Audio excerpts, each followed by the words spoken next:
¿Te gustaría participar en las reuniones semanales? ¿Y poder conocer más acerca de Dios? Lo único que tienes que hacer es contactarnos por las redes sociales que estás viendo ahora mismo en la pantalla. Estas mismas las encontrarás en la descripción de cada reunión de este canal. No te pierdas esta oportunidad. Esperamos ansiosos tu participación. Y sé parte de esta gran familia online. Hola, ¿cómo están? El Señor les bendiga. Un gozo poder compartir con ustedes la palabra del Señor.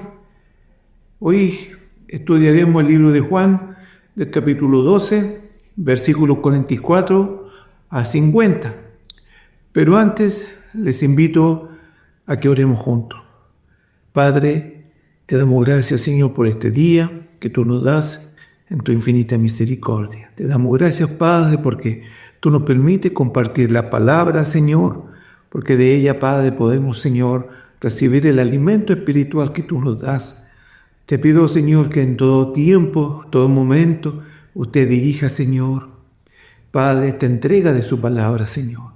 Que nos ayude, Padre, Señor, a entregarla con un espíritu de humildad, Señor, como espíritu, Padre, que le agrade, lleno de su Espíritu Santo, lleno de su unción, Señor, para que por tu palabra seamos edificados en este día. Crezcamos, Señor, en su sabiduría, porque además sabemos y entendemos que su palabra, Señor, nos santifica.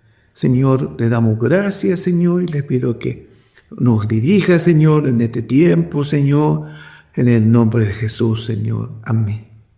Muy bien. Hoy día veremos el estudio de Juan, capítulo 12, versículos 44 al 50. Para entrar en materia en este capítulo 12, permítame mencionar temas del capítulo 12 que ya se han estudiado anteriormente.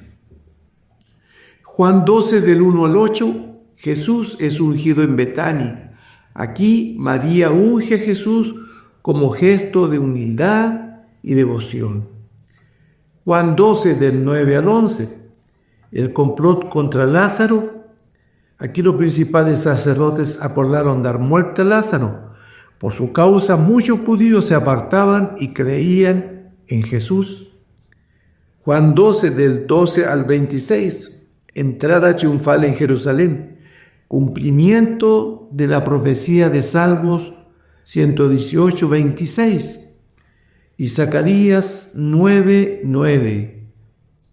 Juan 12, del 27 al 36, Jesús anuncia su muerte. Su alma está turbada, confusa. La expresión de la humanidad del Señor queda claramente manifestada por lo que se aproximaba. Juan 12, del 37 al 43, incredulidad de los judíos. La palabra misma da razón de la incredulidad de los judíos por medio de la profecía de Isaías. Los judíos, viendo las señales milagrosas, respondieron con murmuración e incredulidad. Jesús se apartó y se ocultó. Haremos una pequeña introducción al capítulo 12, del versículo 44 al 50, que es el capítulo, ¿cierto?, y versículo que veremos en este estudio.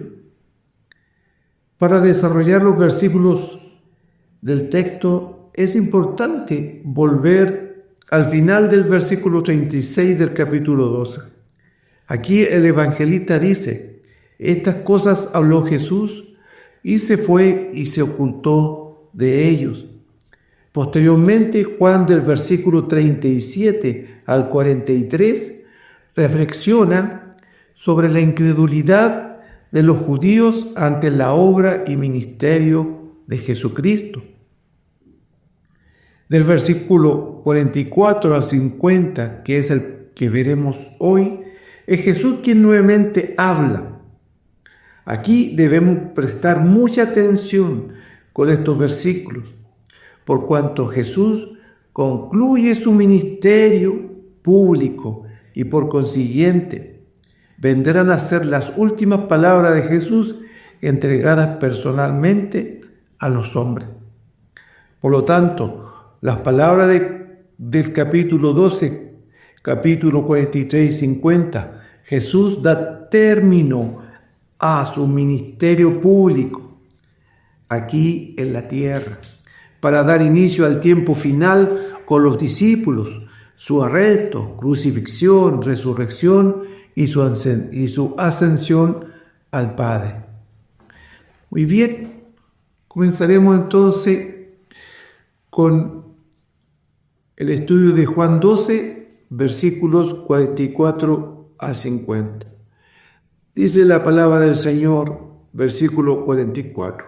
Jesús clamó y dijo: el que cree en mí, no cree en mí, sino en el que me envió. Versículo 45. Y el que me ve al que me envió. Versículo 46. Yo, la luz, he venido al mundo para que todo aquel que cree en mí no permanezca en tinieblas. Versículo 47. Al que oye mis palabras y no las guarda, yo no le juzgo, porque no he venido a juzgar al mundo, sino a salvar al mundo. Versículo 48. El que me rechaza y no recibe mis palabras, tiene quien le juzgue. La palabra que he hablado, ella le juzgará en el día postrero. Versículo 49. Porque yo no he hablado por mi propia cuenta. El Padre que me envió, Él me dio mandamiento de lo que he de decir y de lo que he de hablar. Versículo 50.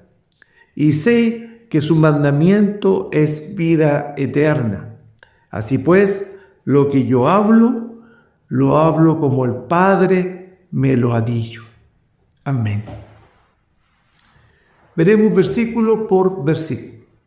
Versículo 44. Jesús clamó y dijo: el que cree en mí, no cree en mí, sino en el que me envió.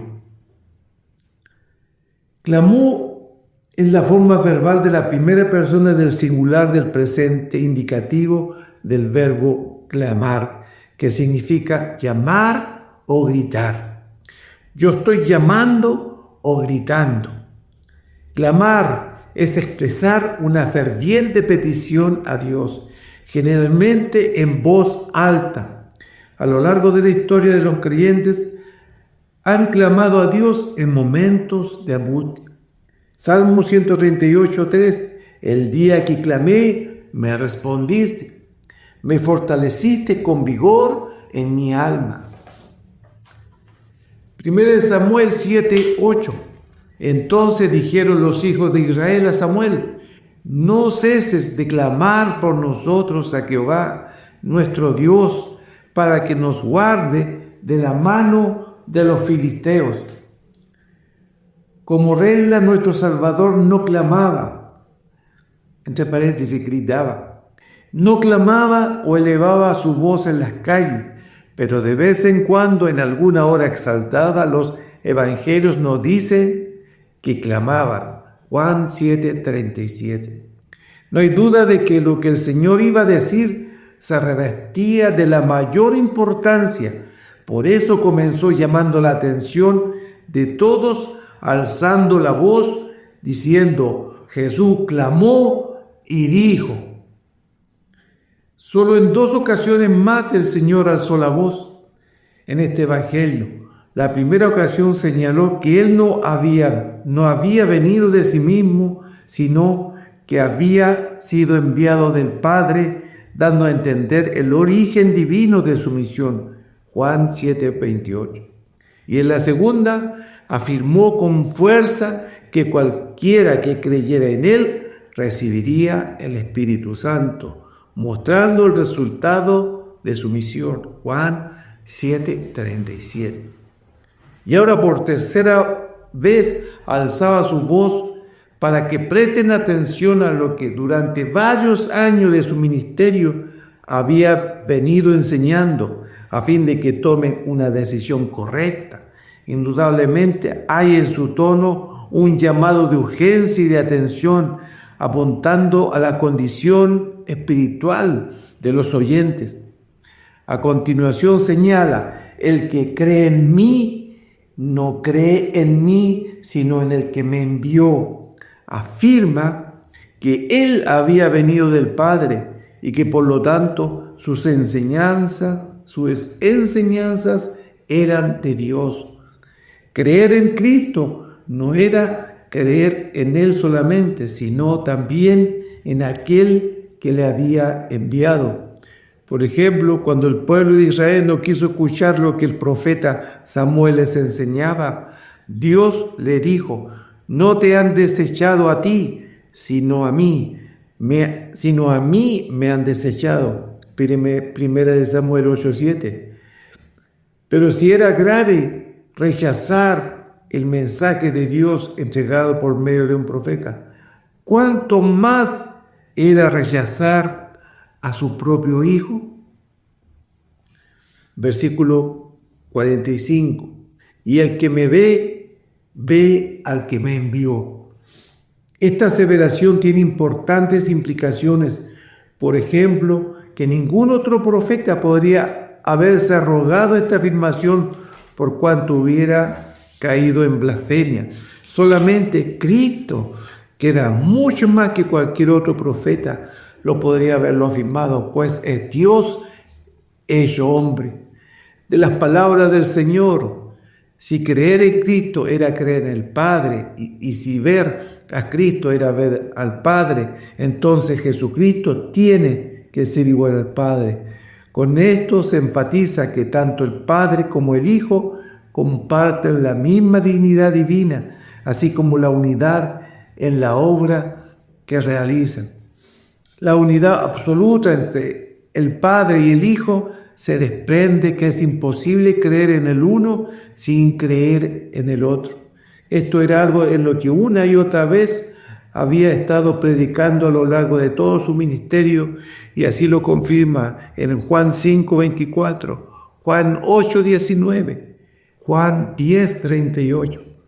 No se conoce a Dios si no se acepta a Jesús. No hay otro modo de conocer al Padre si no es mirando a Jesús. Juan 1:18. Por lo tanto, toda doctrina que sostenga que el Hijo no es Dios está negando lo que el mismo Señor Jesucristo enseñó. Del Padre se dice que habita en luz inaccesible, a quien ninguno de los hombres ha visto ni puede ver. 1 Timoteo 6:16.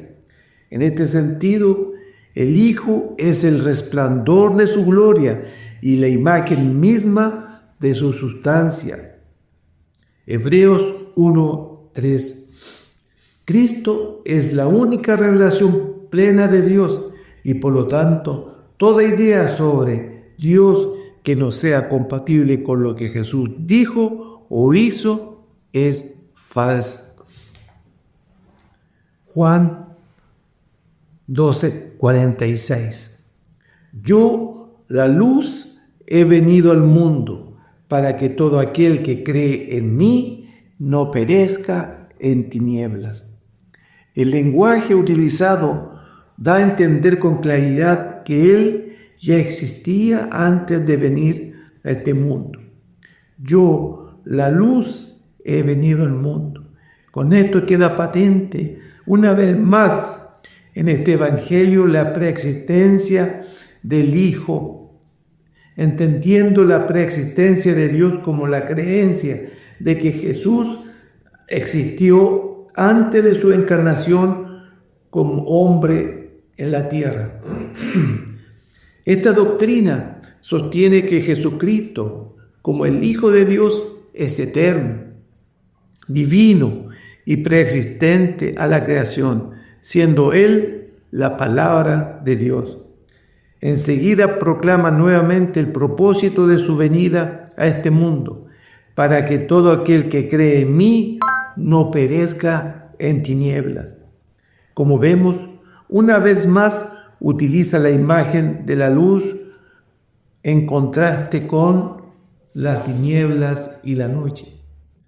Prueba de ello son los siguientes versículos: Juan 1, 4, 5, Juan 8, versículo 12, Juan 9, 5, Juan 12, 35, 36, que manifiestan su propósito entre los hombres.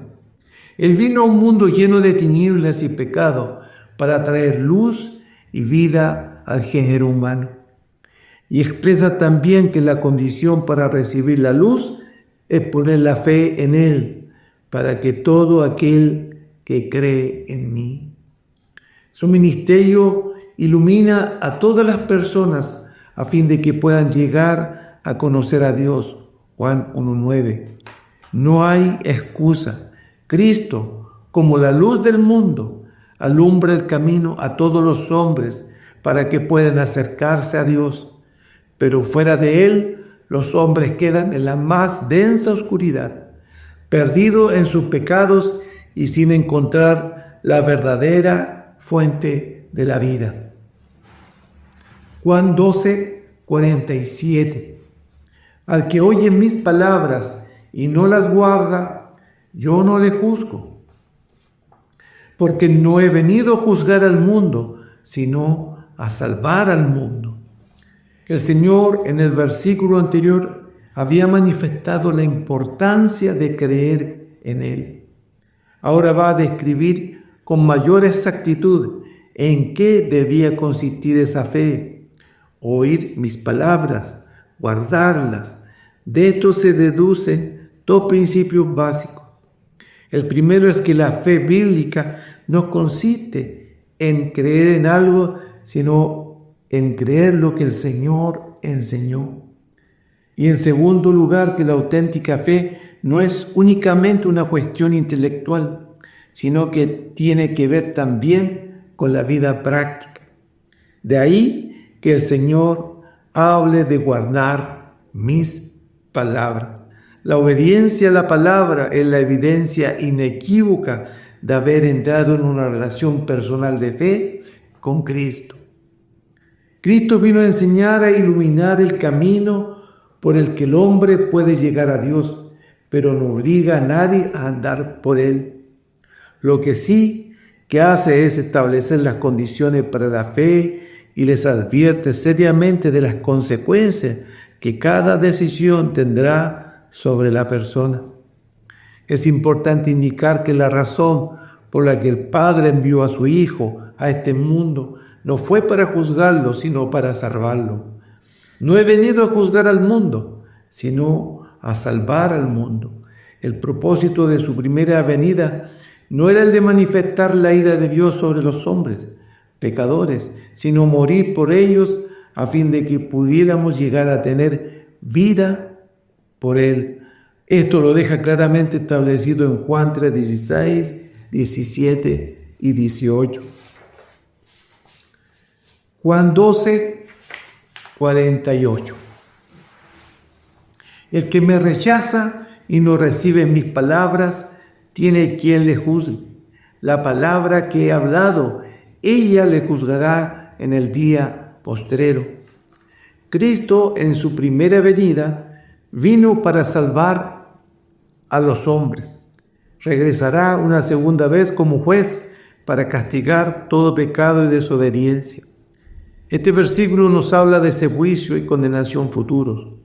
La palabra traducida rechazar tiene la idea de despreciar, de hacer caso omiso. Se trata de alguien que deliberadamente se niega a reconocer a Jesús como el Mesías, a pesar de todas las señales que había hecho. Este tipo de actitud es muy grave y un día las personas descubrirán que este desprecio no quedará sin castigo. La palabra de Dios que fue entregada para que el hombre encontrara por ella la salvación, una vez que es rechazada, se convierte en parte de la evidencia en su contra durante el juicio venidero, tal como se nos dice: la palabra que he hablado, ella le juzgará en el día postrero. Esto no está en contradicción con lo que Cristo enseñó en otras partes, porque el Padre a nadie juzga, sino que todo el juicio dio al Hijo. Juan 5:22. Dado que su palabra actúa como testigo acusador en contra de las personas que se han negado a creer en ella. Podemos decir que cuando se predica el Evangelio de Jesucristo, nadie puede quedar indiferente, ya sea para aceptar o rechazar. El que no es conmigo, contra mí es, y el que conmigo no recoge, desparrama. Lucas 11:23. Tan serio es rechazar la palabra de Dios que podemos ver un ejemplo en Hechos 13:46. Entonces Pablo y Bernabé, hablando con denuedo, dijeron: a vosotros, a la verdad, era necesario que se os hablase primero la palabra de Dios, mas puesto que la desecháis y no os juzgáis dignos de la vida eterna, y aquí nos volvemos a los gentiles. Pues en el momento en que rechazaron la palabra que el apóstol les predicaba, ellos establecieron su propio veredicto. Y un día Dios confirmará ese mismo veredicto dándole valor eterno. Versículo 49. Porque yo no he hablado por mi propia cuenta. El Padre que me envió, Él me dio mandamiento de lo que he de decir y de lo que he de hablar. Aquí tenemos dos puntos importantes. El primero, establecer la íntima unión entre el Padre y el Hijo. Demostrar que Jesús no hablaba en independencia de su Padre. Se deduce de esto que las palabras de ambos tenían idéntica autoridad. En segundo lugar, en cuanto a la expresión, el mandamiento de lo que he de decir y de lo que he de hablar, tiene que ver con el encargo dado por el Padre al Hijo acerca del mensaje del Evangelio que Él debía anunciar a los hombres. La finalidad de esta afirmación era advertir a quienes le escuchaban de la gravedad de rechazar sus palabras. Al hacerlo, no estaban despreciando simplemente las palabras de un hombre, sino la de Dios mismo. En Juan 14:24 también se lo confirma a los discípulos. Juan 12:50, y selle su mandamiento en vida eterna. Así pues, lo que yo hablo, lo hablo como el Padre me lo ha dicho. El mandamiento que el Señor Jesucristo anunciaba no tenía origen humano, sino que venía de Dios mismo. Ahora el Señor nos dice que su mandamiento es vida eterna. Es decir, las palabras de Cristo producen vida eterna y salvación. Este mandamiento tiene que ver con la proclamación de la gracia de Dios manifestada en Jesucristo. Es el mensaje del Evangelio que anuncia al pecador que Cristo ha cargado con su culpabilidad en la cruz, ofreciéndole la posibilidad de ser librado de ella eternamente. En consecuencia, no eran mandamientos como los contenidos en la ley de Moisés, que finalmente producían muerte porque nadie podía cumplirlo a la perfección. El mandamiento de Jesús que había recibido del Padre tenía por objeto traer vida a los hombres. Lo destacado es que Jesús nunca se apartó ni modificó su mensaje. Fue fiel a lo que el Padre le había encomendado, ni agregó ni quitó. Aquí queda de manifiesto la fidelidad en la comunicación de este mensaje. El Hijo dice: así pues, lo que yo hablo, lo hablo como el Padre me envió. Aquí queda de manifiesto la fidelidad de la comunicación de este mensaje. El Hijo dice: así pues, lo que yo hablo, lo hablo como el Padre me lo ha dicho. Esta fidelidad en el cumplimiento de la misión encomendada al Hijo debe ser siempre un ejemplo a seguir por todos los creyentes. Nosotros también debemos hablar solo lo que Dios dice en su palabra y expresarlo de acuerdo al carácter de Dios. Este versículo recordaría a los judíos las conocidas palabras de Deuteronomio que anunciaba la venida de un profeta como Moisés. Deuteronomio 18, profeta les levantaré de en medio de sus hermanos, como tú, y pondré mi palabra en su boca, y él les hablará todo lo que yo le mandaré. Jesús se presenta aquí como el cumplimiento de esta promesa que tanto esperaban los judíos. Con esta palabra termina el ministerio público del Señor en este mundo. Ya no quedaba más que decir a los hombres del mundo. Ya no había más discusiones, ni más señales, ni más llamamientos a los hombres para que creyeran. Había llegado el momento para que ellos tomaran una decisión, advertidos ya de las consecuencias eternas que tendría cualquier de las opciones que adoptaran. Finalmente podemos resumirlo de esta manera. El Hijo es la revelación del Padre. Juan 12, 44-45. Jesús destaca su unidad con el Padre, afirmando que creer en Él es creer en Dios mismo. Además, ver a Jesús es ver al Padre. Esto subraya que Jesús es la revelación plena de Dios enviado para mostrar su amor y su carácter. Juan 12, 44-45. Jesús vino como la luz del mundo. Rechazarle implica morar en las tinieblas. Juan 12, 46. Cristo no vino como juez para condenar al mundo, sino como su Salvador. Quien rechaza la palabra de Cristo será juzgado por ella. Juan 12, 48. Cristo no habló sus propias palabras, sino las que el Padre le había dado. Juan 12, 49. El mandamiento que el Padre le había dado traería vida eterna a los hombres. Juan 12, 50. Hasta aquí el estudio de Juan 12, versículo 44 al 50. Qué hermoso que el Señor entregó como último llamado de su ministerio público, haciendo una exhortación. Jesús clamó para que le escucharan, para que volvieran sus corazones a Él y creyeran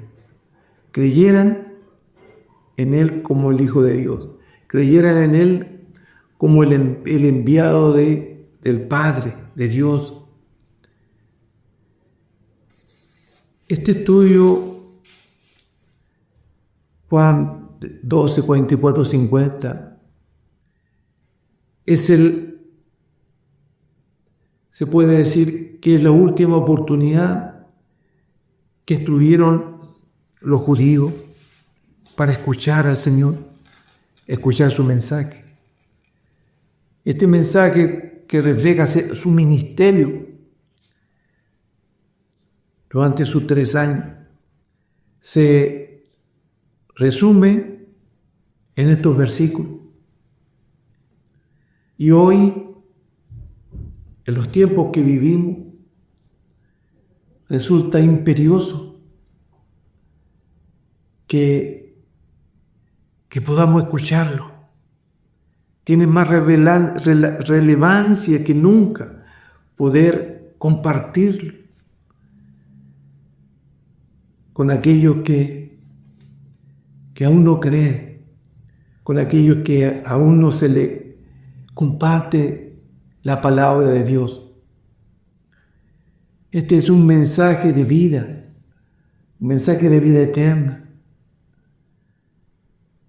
Y yo le invito a que podamos compartirlo con aquellos que aún no han recibido a Cristo en su corazón. ¿Es un mensaje de vida o es un mensaje de muerte? De vida para los que lo escuchan, creen y se entregan a los pies de nuestro Señor Jesucristo. Y un mensaje de condenación y muerte a aquellos que lo rechazan.